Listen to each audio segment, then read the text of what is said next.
ಸುಮಾರು 20,000ಕ್ಕೂ ಹೆಚ್ಚು ಬಾರಿ ಉಸಿರಾಡ್ತೇವೆ.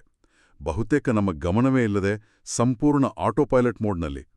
ಆದರೆ ಒಂದು ಕ್ಷಣ ಯೋಚಿಸಿ, ನಾವು ತೆಗೆದುಕೊಳ್ಳುವ ಪ್ರತಿಯೊಂದು ಉಸಿರು ಕೇವಲ ಒಂದು ಯಾಂತ್ರಿಕ ಕ್ರಿಯೆ ಆಗಿರದೆ ಅದೊಂದು ಪ್ರಜ್ಞಾಪೂರ್ವಕ ಆಯ್ಕೆಯಾಗಿದ್ರೆ. ಗಾಯತ್ರಿ ಚೈತನ್ಯದ ಪ್ರಕಾರ ಆ ಆಯ್ಕೆ ಬಂಧನ ಮತ್ತು ಮುಕ್ತಿಯ ನಡುವಿನ ಆಯ್ಕೆ ಆಗಿರಬಹುದು. ಇದೊಂದು ಅತ್ಯಂತ ಆಳವಾದ ಮತ್ತು ಕುತೂಹಲಕಾರಿ ಚಿಂತನೆ. ನಮ್ಮ ಅರಿವಿಗೆ ಬಾರದ ಈ ಸಹಜ ಕ್ರಿಯೆಯೊಳಗೆ ಇಂಥದೊಂದು ದೊಡ್ಡ ಸಾಧ್ಯತೆ ಅಡಗಿದೆ ಅನ್ನೋದೇ ಒಂದು ಅಚ್ಚರಿ. ಖಂಡಿತ. ಇವತ್ತಿನ ನಮ್ಮ ಚರ್ಚೆಯ ವಿಷಯವೇ ಅದು. ಉಸಿರಾಟದ ಮೂಲಕ ನಮ್ಮನ್ನು ನಾವು ಅರಿಯುವ ಒಂದು ಪಯಣ. ಕೇವಲ ಗಾಳಿಯನ್ನು ಒಳಗೆಳೆದುಕೊಂಡು ಹೊರಬಿಡುವುದನ್ನು ಮೀರಿ ಪ್ರಾಣಾಯಾಮ ಅನ್ನೋ ಪರಿಕಲ್ಪನೆಯ ಆಳಕ್ಕೆ ಇಳಿಯೋಣ. ಇದರ ಹಿಂದಿನ ತತ್ವ, ಉದ್ದೇಶ ಮತ್ತು ಅದು ನಮ್ಮ ಜೀವನದ ಮೇಲೆ ಹೇಗೆ ಪರಿಣಾಮ ಬೀರಬಹುದು ಅನ್ನೋದನ್ನ ಆ ಗಾಯತ್ರಿ ಚೈತನ್ಯದ ಒಳನೋಟಗಳ ಮೂಲಕ ಅರ್ಥ ಮಾಡ್ಕೊಳ್ಳೋ ಪ್ರಯತ್ನ ಮಾಡೋಣ. ನಮ್ಮ ಚರ್ಚೆಯ ಉದ್ದೇಶ ಸ್ಪಷ್ಟವಾಗಿದೆ. ಪ್ರಾಣಾಯಾಮ ಅಂದ್ರೆ ಏನು? ನಮ್ಮ ಚಂಚಲ ಮನಸ್ಸನ್ನು ನಿಯಂತ್ರಿಸಲು ಅದು ಹೇಗೆ ಸಹಾಯ ಮಾಡುತ್ತೆ? ಮತ್ತು ಅಂತಿಮವಾಗಿ ಅದು ನಮ್ಮನ್ನು ಒಂದು ಉನ್ನತ ಆಧ್ಯಾತ್ಮಿಕ ಅರಿವಿನೆಡೆಗೆ ಹೇಗೆ ಕೊಂಡೊಯ್ಯುತ್ತೆ ಅನ್ನೋದನ್ನ ವಿಶ್ಲೇಷಿಸೋಣ.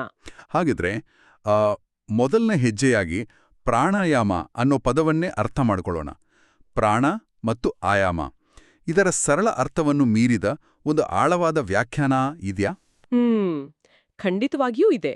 ಸಾಮಾನ್ಯವಾಗಿ ಪ್ರಾಣ ಅಂದ್ರೆ ಉಸಿರು ಅಂತ ಅಂದ್ಕೊಳ್ತೇವೆ. ಆದ್ರೆ ಗಾಯತ್ರಿ ಚೈತನ್ಯದ ಪ್ರಕಾರ ಪ್ರಾಣ ಅಂದ್ರೆ ಕೇವಲ ಗಾಳಿಯಲ್ಲ, ಅದೊಂದು ಸೂಕ್ಷ್ಮವಾದ ಶಕ್ತಿ, ಒಂದು ಜೀವ ಚೈತನ್ಯ. ಇನ್ನು ಆಯಾಮ ಅಂದ್ರೆ ವಿಸ್ತರಿಸುವುದು, ನಿಯಂತ್ರಿಸುವುದು ಅಥವಾ ಸಂಯಮದಲ್ಲಿಡುವುದು. ಪ್ರಾಣಾಯಾಮ ಅಂದ್ರೆ ಉಸಿರನ್ನು ಬಿಗಿ ಹಿಡಿದು ಕೂರುವುದಲ್ಲ, ಬದಲಾಗಿ ನಮ್ಮೊಳಗಿನ ಈ ಜೀವಶಕ್ತಿಯನ್ನು ಪ್ರಜ್ಞಾಪೂರ್ವಕವಾಗಿ ವಿಸ್ತರಿಸಿ ಅದನ್ನ ನಮ್ಮ ಹತೋಟಿಗೆ ತಂದುಕೊಳ್ಳುವ ಒಂದು ಪ್ರಕ್ರಿಯೆ.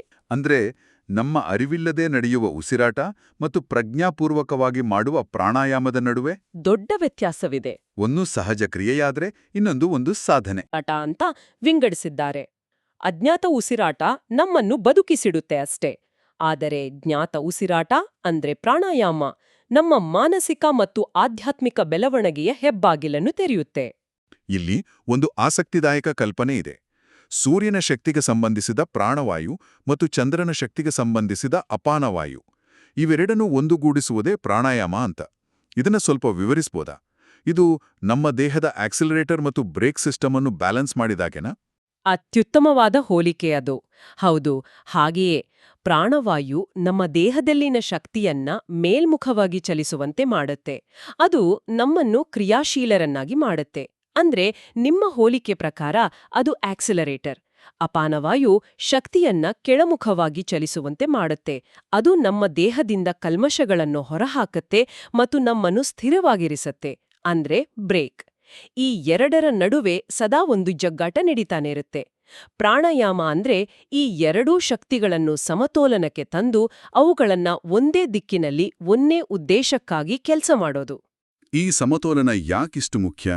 ಗಾಯತ್ರಿ ಚೈತನ್ಯ ಒಂದು ದಿಟ್ಟವಾದ ಹೇಳಿಕೆಯನ್ನು ಕೊಡುತ್ತೆ. ನಮ್ಮ ಚಂಚಲ ಮನಸ್ಸಿಗೂ ನಮ್ಮ ಅಸ್ತವ್ಯಸ್ತವಾದ ಉಸಿರಾಟಕ್ಕೂ ನೇರವಾದ ಸಂಬಂಧವಿದೆಯಂತ. ಈ ಸಂಪರ್ಕ ಅದು ಹೇಗೆ ಕೆಲಸ ಮಾಡುತ್ತೆ? ನಮ್ಮ ಮನಸ್ಸು ಒಂದು ಕ್ಷಣವೂ ಸುಮ್ಮನಿರೋದಿಲ್ಲ ಅಲ್ವಾ? 1000 ಯೋಚನೆಗಳು, ಆತಂಕಗಳು, ಆಸೆಗಳು. ಈ ಗ್ರಂಥದ ಪ್ರಕಾರ ಮನಸ್ಸಿನ ಈ ಚಂಚಲತೆಗೆ ಮೂಲ ಕಾರಣವೇ ಪ್ರಾಣ ಮತ್ತು ಅಪಾನವಾಯುಗಳ ನಡುವಿನ ಅಸಮತೋಲನ. ನಮ್ಮ ಉಸಿರು ಕೆಲವೊಮ್ಮೆ ಎಡಮೂಗಿನ ಹೊಳ್ಳೆಯಿಂದ ಅಂದ್ರೆ ಚಂದ್ರನಾಡಿಯಿಂದ, ಇನ್ನು ಕೆಲವೊಮ್ಮೆ ಬಲಮೂಗಿನ ಹೊಳ್ಳೆಯಿಂದ ಸೂರ್ಯನಾಡಿಯಿಂದ ಹರಿಯುತ್ತಿರುತ್ತೆ. ಈ ನಿರಂತರ ಬದಲಾವಣೆಯೇ ಮನಸ್ಸಿನಲ್ಲಿ ಒಂದು ರೀತಿಯ ಅಸ್ಥಿರತೆಯನ್ನು ಸೃಷ್ಟಿಸುತ್ತೆ. ಇದು ಕೇಳೋಕೆ ತುಂಬಾನೇ ಕುತೂಹಲಕಾರಿಯಾಗಿದೆ. ಅಂದ್ರೆ ನಮ್ಮ ಮನಸ್ಸು ಒಂದು ಕೋತಿಯಂತೆ ಯಾಕೆ ಅತ್ತಿತ್ತ ಹಾರುತ್ತೆ ಅನ್ನೋದಕ್ಕೆ ನಮ್ಮ ಉಸಿರಾಟವೇ ಕಾರಣ ಇರ್ಬೋದಾ? ಹೌದು. ಆಂತರಿಕವಾಗಿ ಒಂದು ಸ್ಥಿರತೆ ಇಲ್ಲದಿದ್ದಾಗ ಮನಸ್ಸು ಹೊರಗಿನ ಪ್ರಪಂಚದ ಕಡೆಗೆ, ಲೌಕಿಕ ವಿಷಯಗಳ ಕಡೆಗೆ ಸೆಳೆಯಲ್ಪಡುತ್ತೆ. ಇದನ್ನೇ ಗ್ರಂಥದಲ್ಲಿ ಬಂಧನ ಅಂತ ಹೇಳಿರೋದು. ಹಾಗಾಗಿ ಒಂದು ಸರಳ ಸೂತ್ರವನ್ನ ಮುಂದಿಟ್ಟಿದ್ದಾರೆ. ಸ್ಥಿರವಾದ ಉಸಿರಾಟದಿಂದ ಮಾತ್ರ ಸ್ಥಿರವಾದ ಮನಸ್ಸನ್ನು ಪಡೆಯಲು ಸಾಧ್ಯ. ಪ್ರಾಣವನ್ನು ಹತೋಟಿಗೆ ತಂದ್ರೆ ಮನಸ್ಸು ತನ್ನಿಂತಾನೇ ಹಿಡಿತಕ್ಕೆ ಬರುತ್ತೆ. ಮನೋನಿಗ್ರಹವೇ ಪ್ರಾಣಾಯಾಮದ ಗುರಿ ಅನ್ನೋದು ಇದರ ತಿರುಳು. ಹಾಗಿದ್ರೆ ಇದು ಒಂದು ರೀತಿಯಲ್ಲಿ ಕಾಸ್ ಅಂಡ್ ಎಫೆಕ್ಟ್ ಸಂಬಂಧ. ಆದರೆ ಯಾವುದು ಯಾವುದರ ಮೇಲೆ ಹಿಡಿತ ಹೊಂದಿದೆ? ಮನಸ್ಸು ಪ್ರಾಣದ ಯಜಮಾನನ ಅಥವಾ ಸೇವಕನ? ಈ ಬಗ್ಗೆ ಏನಾದ್ರೂ ಸ್ಪಷ್ಟತೆ ಇದೆಯಾ? ಇದೊಂದು ಚರ್ಚಾಸ್ಪದ ವಿಷಯ. ಕೆಲವರು ಮನಸ್ಸೇ ಇಂದ್ರಿಯಗಳು ಮತ್ತು ಪ್ರಾಣಕ್ಕೆ ನಾಯಕ ಅಂತಾರೆ. ಮನಸ್ಸು ನಿಂತ್ರೆ ಪ್ರಾಣವೂ ಸ್ಥಿರವಾಗುತ್ತೆ. ಇನ್ನು ಕೆಲವರು ಪ್ರಾಣವೇ ಮೂಲ, ಅದನ್ನ ನಿಲ್ಸಿದ್ರೆ ಮನಸ್ಸು ತಾನಾಗಿಯೇ ಶಾಂತವಾಗುತ್ತೆ ಅಂತಾರೆ. ಆದ್ರೆ ಗಾಯತ್ರಿ ಚೈತನ್ಯದ ಸಾರಾಂಶ ಏನಪ್ಪಾ ಅಂದ್ರೆ, ಇವೆರಡೂ ಒಂದಕ್ಕೊಂದು ಬೆಸೆದುಕೊಂಡಿವೆ. ಒಂದನ್ನು ನಿಯಂತ್ರಿಸಿದರೆ ಇನ್ನೊಂದು ನಿಯಂತ್ರಣಕ್ಕೆ ಬಂದೇ ಬರುತ್ತೆ. ಇದನ್ನೇ ಮನೋಜಯದಿಂದ ವಿಶ್ವಜಯ ಅಂತ ಹೇಳಿರೋದು. ಇದರರ್ಥ ಜಗತ್ತನ್ನು ಗೆಲ್ಲುವುದಲ್ಲ, ನಮ್ಮ ಆಂತರಿಕ ಜಗತ್ತನ್ನು ಗೆದ್ರೆ ಬಾಹ್ಯ ಜಗತ್ತಿನ ಸವಾಲುಗಳನ್ನು ಎದುರಿಸುವ ಶಕ್ತಿ ತಾನಾಗಿಯೇ ಬರುತ್ತೆ. ಸರಿ, ಈ ಏಕೆ ಅನ್ನೋದು ಸ್ಪಷ್ಟವಾಯಿತು. ಚಂಚಲ ಮನಸ್ಸನ್ನು ನಿಯಂತ್ರಿಸಲು ಪ್ರಾಣಾಯಾಮ ಒಂದು ಪ್ರಬಲ ಸಾಧನ. ಹಾಗಾದರೆ ಮುಂದಿನ ಪ್ರಮುಖ ಪ್ರಶ್ನೆ, ಇದನ್ನು ಮಾಡುವುದು ಹೇಗೆ? ಇದರ ವಿಧಾನಗಳ ಬಗ್ಗೆ ಗ್ರಂಥ ಏನ್ ಹೇಳುತ್ತೆ? ಗಾಯತ್ರಿ ಚೈತನ್ಯ ಹಲವಾರು ವರ್ಗೀಕರಣಗಳನ್ನ ಪ್ರಸ್ತಾಪಿಸುತ್ತೆ. ಆದರೆ ಅತ್ಯಂತ ಮುಖ್ಯವಾದ ಮತ್ತು ಸುಲಭವಾಗಿ ಅರ್ಥವಾಗುವಂತಹ ವಿಂಗಡಣೆ ಅಂದ್ರೆ ಅಗರ್ಭ ಮತ್ತು ಸಗರ್ಭ ಪ್ರಾಣಾಯಾಮ. ಇದನ್ನ ಹೀಗೆ ಯೋಚಿಸಬಹುದು. ಜಿಮ್ಗೆ ಹೋಗಿ ಕೇವಲ ದೈಹಿಕ ವ್ಯಾಯಾಮ ಮಾಡುವುದಕ್ಕೂ ಮತ್ತು ಅದೇ ವ್ಯಾಯಾಮವನ್ನು ಪೂರ್ಣ ಗಮನ, ಅರಿವಿನೊಂದಿಗೆ ಮಾಡುವುದಕ್ಕೂ ಇರುವ ವ್ಯತ್ಯಾಸ. ಅಂದ್ರೆ ಅಗರ್ಭ ಅಂದ್ರೆ ಕೇವಲ ಒಂದು ಯಾಂತ್ರಿಕವಾದ ಉಸಿರಾಟದ ಕ್ರಿಯೆ. ಹೌದು, ಧ್ಯಾನವಿಲ್ಲದೆ ಕೇವಲ ಉಸಿರಾಟದ ಮೇಲೆ ಗಮನವಿಟ್ಟು ಮಾಡುವ ಪ್ರಾಣಾಯಾಮವೇ ಅಗರ್ಭ. ಆದ್ರೆ ಮಂತ್ರ ಜಪದೊಂದಿಗೆ, ದೈವಿಕ ಚಿಂತನೆಯೊಂದಿಗೆ ಪೂರ್ಣ ಪ್ರಜ್ಞಾಪೂರ್ವಕವಾಗಿ ಮಾಡುವ ಪ್ರಾಣಾಯಾಮವನ್ನು ಸಗರ್ಭ ಎನ್ನಲಾಗುತ್ತೆ. ನಿಜವಾದ ಆಂತರಿಕ ಬದಲಾವಣೆಗೆ ದಾರಿ ಮಾಡಿಕೊಡುವುದು ಈ ಸಗರ್ಭ ಪ್ರಾಣಾಯಾಮವೇ.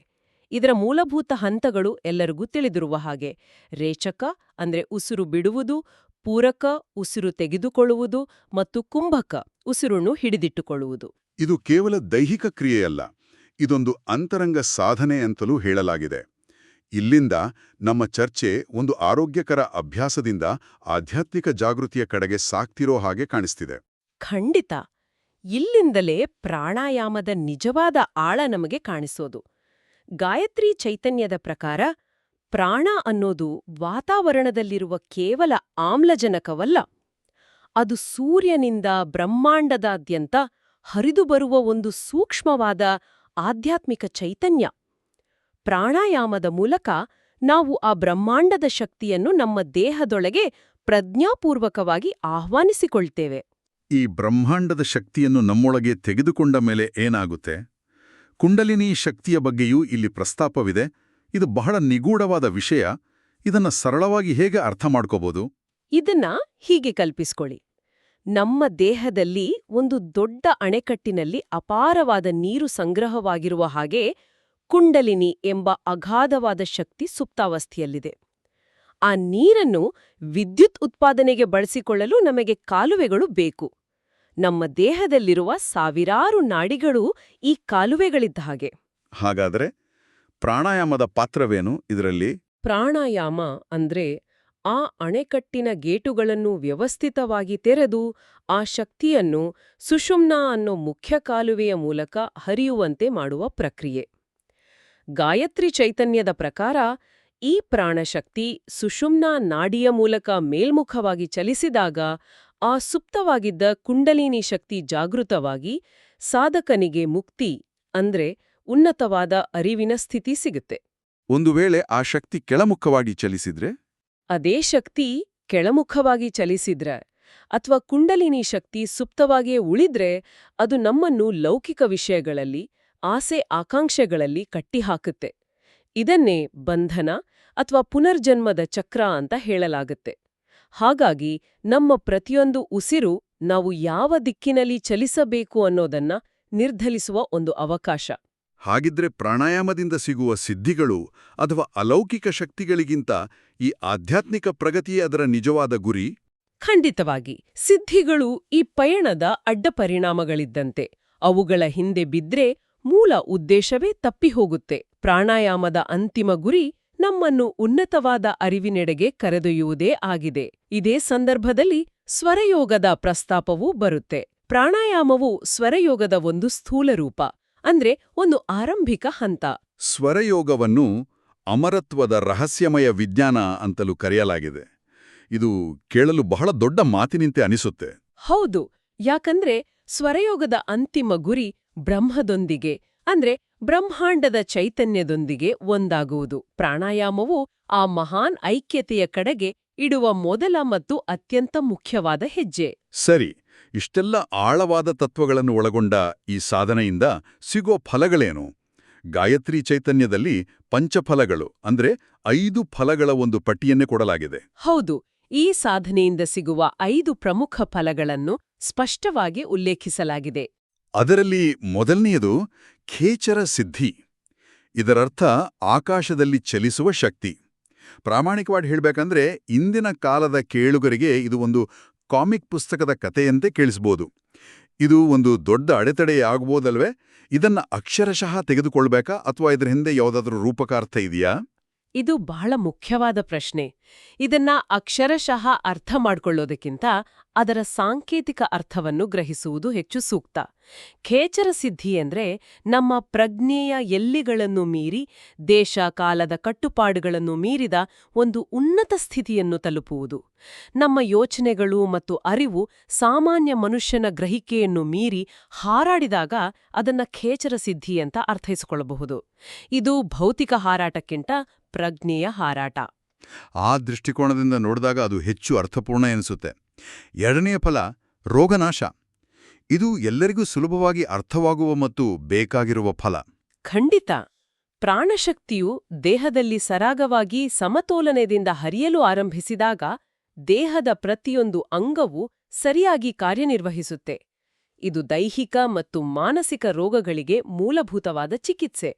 ಪ್ರಾಣಾಯಾಮದ ಅತ್ಯಂತ ಪ್ರಾಯೋಗಿಕ ಮತ್ತು ತಕ್ಷಣ ಅನುಭವಕ್ಕೆ ಬರುವ ಲಾಭ ಇದು. ಮೂರನೇದು ಯೋಗ ಶಕ್ತಿ ಅಂದ್ರೆ ಯೋಗದ ಶಕ್ತಿಯ ಪ್ರಾಪ್ತಿ.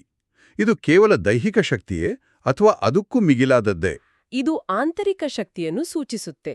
ದೃಢವಾದ ಸಂಕಲ್ಪ ಶಕ್ತಿ, ಅಚಲವಾದ ಏಕಾಗ್ರತೆ ಮತ್ತು ಮಾನಸಿಕ ಸ್ಥಿರತೆ ಇವೆಲ್ಲವೂ ಯೋಗಶಕ್ತಿಯ ಭಾಗ.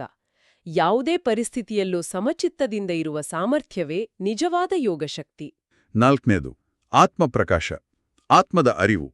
ನಾನು ಒಪ್ಕೊಳ್ಳೇಬೇಕು, ಒಂದು ಉಸಿರಾಟದ ತಂತ್ರದಿಂದ ಆತ್ಮಸಾಕ್ಷಾತ್ಕಾರ ಆಗುತ್ತೆ ಅನ್ನೋ ಕಲ್ಪನೆ ನನ್ನಲ್ಲಿರುವ ಸಂಶಯವಾದಿಯನ್ನ ಕೆಣಕುತ್ತ. ಇಷ್ಟೂ ಸರಳವಾ? ಒಂದು ದೈಹಿಕ ಕ್ರಿಯೆ ಇಷ್ಟು ದೊಡ್ಡ ಆಧ್ಯಾತ್ಮಿಕ ಒಳನೋಟಕ್ಕೆ ಹೇಗೆ ಸೇತುವೆಯಾಗುತ್ತೆ? ನಿಮ್ಮ ಸಂಶಯ ನ್ಯಾಯಸಮ್ಮತವಾದದ್ದು. ಇದು ಒಂದೇ ದಿನದಲ್ಲಿ ಆಗುವ ಪವಾಡವಲ್ಲ. ನಿರಂತರ ಅಭ್ಯಾಸದಿಂದ ಮನಸ್ಸಿನ ಚಂಚಲತೆ ಕಡಿಮೆಯಾದಾಗ ನಮ್ಮ ಯೋಚನೆಗಳ ಮತ್ತು ಭಾವನೆಗಳ ಆಚೆಗೆ ಇರುವ ನಮ್ಮ ನಿಜ ಸ್ವರೂಪದ ಬಗ್ಗೆ ಅರಿವು ಮೂಡಲು ಶುರುವಾಗುತ್ತೆ. ಮನಸ್ಸಿನ ಗದ್ದಲ ಕಡಿಮೆ ಆದಾಗ ಮಾತ್ರ ಆತ್ಮದ ಸ್ವರ ಕೇಳಿಸುತ್ತೆ. ಪ್ರಾಣಾಯಾಮ ಆ ಗದ್ದಲವನ್ನು ನಿಲ್ಲಿಸುವ ಒಂದು ಸಾಧನ. ಮತ್ತು ಅಂತಿಮವಾಗಿ ಐದನೆಯ ಫಲ ಪರಮಾನಂದ ಪ್ರಾಪ್ತಿ, ಶಾಶ್ವತ ಆನಂದದ ಅನುಭವ. ಇದು ಯಾವುದೇ ಬಾಹ್ಯ ವಸ್ತು, ವ್ಯಕ್ತಿ ಅಥವಾ ಪರಿಸ್ಥಿತಿಯನ್ನು ಅವಲಂಬಿಸದ ಆನಂದ. ಇದು ನಮ್ಮೊಳಗಿನಿಂದಲೇ ಮೂಡಿಬರುವ ಒಂದು ಸಹಜ ಸ್ಥಿತಿ. ಮನಸ್ಸು ಮತ್ತು ಇಂದ್ರಿಯಗಳನ್ನು ಗೆದ್ದಾಗ, ಆತ್ಮದ ಅರಿವಾದಾಗ ಉಳಿಯುವುದೇ ಈ ಪರಮಾನಂದ. ಪ್ರಾಣಾಯಾಮದ ಅಂತಿಮ ಗುರಿ ಈ ಸ್ಥಿತಿಯನ್ನು ತಲುಪುವುದೇ ಆಗಿದೆ. ಹಾಗಾದರೆ ನಾವು ಈ ಚರ್ಚೆಯನ್ನು ಇಲ್ಲಿಯವರೆಗೆ ನೋಡಿದಾಗ ಪ್ರಾಣಾಯಾಮ ಕೇವಲ ಶ್ವಾಸಕೋಶದ ವ್ಯಾಯಾಮವಾಗಿ ಶುರುವಾಗಿ, ಮನಸ್ಸನ್ನು ನಿಯಂತ್ರಿಸುವ ಒಂದು ಮನೋವೈಜ್ಞಾನಿಕ ತಂತ್ರವಾಗಿ ಮತ್ತು ಅಂತಿಮವಾಗಿ ಆತ್ಮವನ್ನು ಅರಿಯುವ ಒಂದು ಆಧ್ಯಾತ್ಮಿಕ ಸಾಧನೆಯಾಗಿ ಪರಿವರ್ತನೆಯಾಗುವುದನ್ನು ನೋಡಬಹುದು.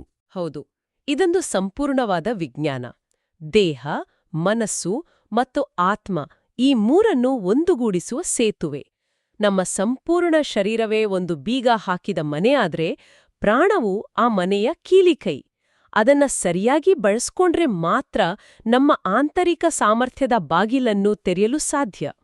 ನಾವು ಈ ಚರ್ಚೆಯನ್ನ ಆರಂಭಿಸಿದ ಚಿಂತನೆಗೆ ಮತ್ತೆ ಬರೋಣ. ಗಾಯತ್ರಿ ಚೈತನ್ಯದ ಪ್ರಕಾರ ನಮ್ಮ ಜೀವವು ಪ್ರಾಣ ಮತ್ತು ಅಪಾನ ವಾಯುಗಳ ಹರಿವಿಗೆ ಅಧೀನವಾಗಿದೆ. ಹಾಗಾದ್ರೆ ನಾವು ಇನ್ನು ಮುಂದೆ ತೆಗೆದುಕೊಳ್ಳುವ ಪ್ರತಿಯೊಂದು ಉಸಿರನ್ನ ಕೇವಲ ಒಂದು ಸಹಜ, ಯಾಂತ್ರಿಕ ಕ್ರಿಯೆಯಂತ ಭಾವಿಸದೆ, ಅದು ನಮ್ಮ ಗೊಂದಲ ಮತ್ತು ಸ್ಪಷ್ಟತೆಯ ನಡುವೆ, ಬಂಧನ ಮತ್ತು ಮುಕ್ತಿಯ ನಡುವೆ ನಾವು ಮಾಡುವ ಒಂದು ಪ್ರಜ್ಞಾಪೂರ್ವಕ ಆಯ್ಕೆಯಂತ ಪರಿಗಣಿಸಿದ್ರೆ ನಮ್ಮ ದೈನಂದಿನ ಜೀವನದಲ್ಲಿ ಎಂತಹ ಬದಲಾವಣೆಯಾಗಬಹುದು? ಇದೊಂದು ಅತ್ಯಂತ ಪರಿಣಾಮಕಾರಿಯಾದ ಚಿಂತನೆ. ಪ್ರತಿಯೊಂದು ಉಸಿರು ಒಂದು ಹೊಸ ಅವಕಾಶ, ಒಂದು ಹೊಸ ಆಯ್ಕೆ. ಅದನ್ನು ನಾವು ಹೇಗೆ ಬಳಸ್ಕೊಳ್ತೀವಿ ಅನ್ನೋದು ನಮ್ಮ ಕೈಯಲ್ಲೇ ಇದೆ.